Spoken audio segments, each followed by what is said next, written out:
up, YouTube? Listen, so we all know that the lady in Chicago and her son got the charges dropped.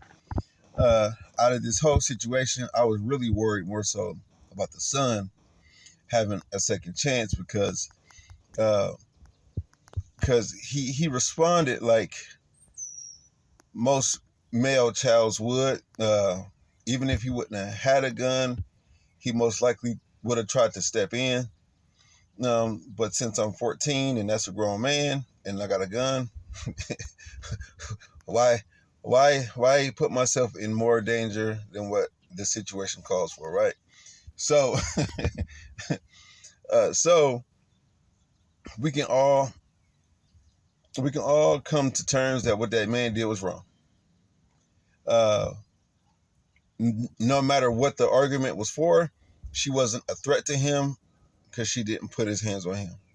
If she did put his hands on him, that kind of changes the dynamic of it because everybody should learn how to keep their hands to themselves. Okay. And if not, accept the consequences that come with it, right? Okay, so boom. Now, this is where the situation gets tricky.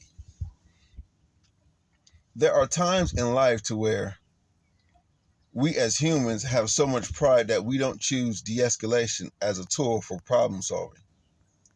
We don't critically think. You know what I'm saying? So my thing was, and my thing always will be, you know what I'm saying? Like,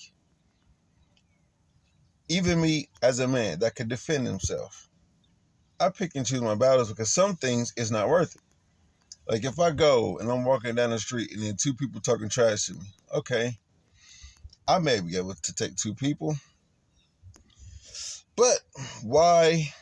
But why? You know what I'm saying? Like, because I'm not going to leave unscathed. I may be hurt, you know what I'm saying? May have a black eye, may get bruised or whatever. But just like why? What's the point, right? And many times I feel that women have this pride on their shoulder to prove that they're just as masculine as men, that they don't de-escalate the situation. That's not saying back down. That's not saying be scared. That's saying, okay, listen, this guy that seems to be physically fit seems to be having an issue. Okay, I, I'm a woman. I'm just here to get my food. Okay, just let me leave him alone. Just let me leave him alone. I'm gonna get my food. I'm gonna go. Right? People don't use de-escalation, or they don't use critical thinking to solve problems. That's my issue here, because we don't know how that shooting will affect that boy's mentality going forward. Even cops that are trained to be policemen, when they kill their first person, oh, they have to see people. They have to see people. They have to talk to psychologists even before they hit the field again. They have to go through so many checks. Like, so you never know how that's going to happen. And although the guy was wrong, I can never say that enough. The guy was wrong, because y'all know how YouTube love to clip stuff. The guy was wrong. He was out of line. The kid was right. He stepped up for his mom. You can't blame him for that. All right. I have no problem with the kid. I hope that he has a second chance at life, which he got, and then I just hope that his mentality is okay. But do we ever think that some things can be avoided? Like no matter what. And that's my major problem with it. So, um, you know, we don't have to take it 0 to 100 with everybody. You know what I'm saying?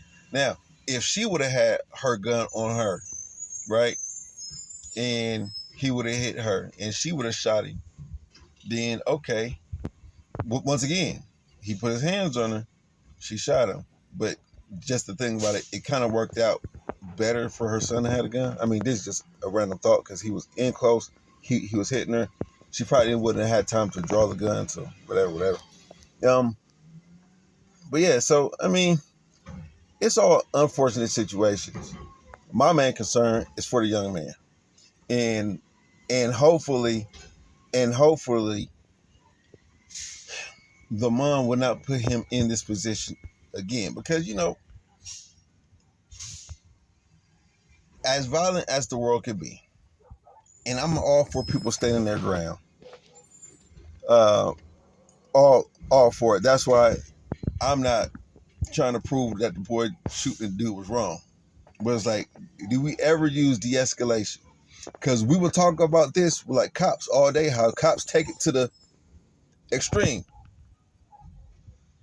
And part of that reason why they take things to the extreme is because they feel like they need to be empowered to take charge of the situation. So they'll talk to you any kind of way, they'll talk at you, then they're quick to pull the gun out.